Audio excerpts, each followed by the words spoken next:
तो तुम इसे लीक स्क्रिप्ट समझो या फिर थियरी, लेकिन एवेंजर डूम्सडे जो है वो एंड गेम के कंटिन्यूएशन में शुरू होगी। तो टाइमलाइन में जितनी भी प्रॉब्लम्स हो रही है उसका एक मेन रीजन होगा स्टीव रॉजर्स, क्योंकि वो जब स्टोन्स देने वापस जाता है तो वहीं पे रुकने का फैसला करता है, जिसकी वजह से बहुत सारी ब्रांचेस बन जाती है और उसकी वजह से बहुत ज्यादा प्रॉब्लम्स होने वाली है।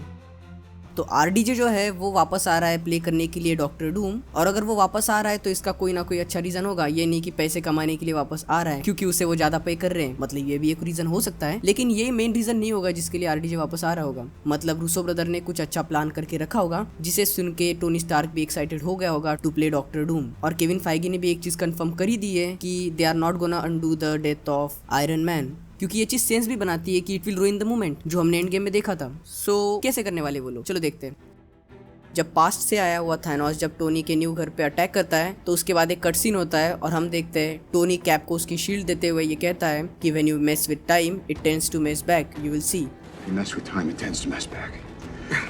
तो जब मैंने पहली बार इसको देखा था तब मैंने इतना नोटिस नहीं किया था, लेकिन अब मुझे पता है कि जब आरडीजे प्ले करने वाला है डॉक्टर डूम को तो ये वाला सेंटेंस बहुत ही ज्यादा इंपॉर्टेंट हो जाता है। लाइक जब ये वो सेंटेंस बोल रहा होता है तब जैसे कि उसे पता था कि कैप पास्ट में जब जाएगा तो वही रुक जाएगा पेगी के साथ, और ये जो अभी थानोस आया है वो पास्ट से ही आया है अटैक करने। लाइक हमें पता चलता है कि उसे ये सब पता था, तो ये सेंटेंस बहुत ही ज्यादा इंपॉर्टेंट हो जाता है। तो इस सब का एक कंक्लूजन निकलता है कि जब कैप पीछे पेगी के साथ रुकेगा तो उसकी वजह से टाइमलाइन में बहुत ज्यादा प्रॉब्लम्स होने वाली है और उससे इश्यूज लाइक इनकर्जन्स भी कॉज होने वाले हैं, और इस सब का फायदा डूम किसी तरह से उठाएगा। और या that's the movie is all gonna be about. So ये थियरी या फिर स्क्रिप्ट ऐसे स्टार्ट होती है कि इस मोमेंट ऑफ टाइम पे जब ब्लास्ट होने वाला है उसी मोमेंट ऑफ टाइम पे पोर्टल खोल के लोकी आता है और आयरन मैन को पकड़ के ले जाता है टीवीएम, और फिर उसे पूरी ये डॉक्टर डूम वाली कथा सुनाता है। उसको बताता है कि डॉक्टर डूम नाम का कोई बंदा है जो पूरी टाइमलाइन के साथ बकचोदी कर रहा है, और अगर उसे रोक सकता है तो उसे सिर्फ तुम ही रोक सकते हो, यानी कि टोनी स्टार्क। अब इससे एक और सवाल आता है कि टोनी ही क्यों? सो ऐसा हो सकता है कि हमारा जो टोनी है वो एक वेरिएंट हो विक्टर वॉन डूम का, जिसे उसके माँ बाप ने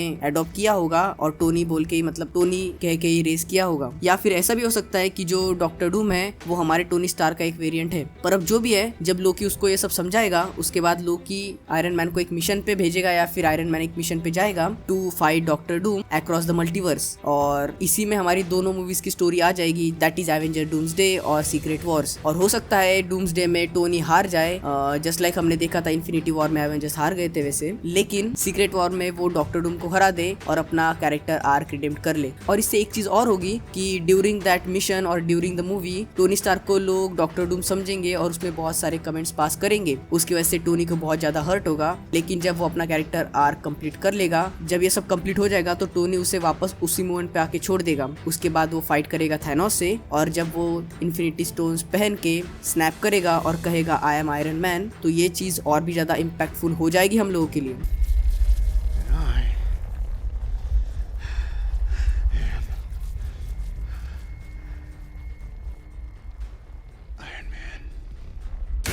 सो ये थी थ्योरी। आप लोगों को कैसा लगा कमेंट से ज़रूर बताना, और मेरे को पता नहीं ये सच है या झूठ है, जो भी है मैंने जितना पढ़ा है जितना देखा है उस पर मैंने ये मतलब निकाला है कंफ्यूजन, तो कमेंट कर देना यार, कुछ वीडियो की रीच बढ़ जाती है उससे, और सब्सक्राइब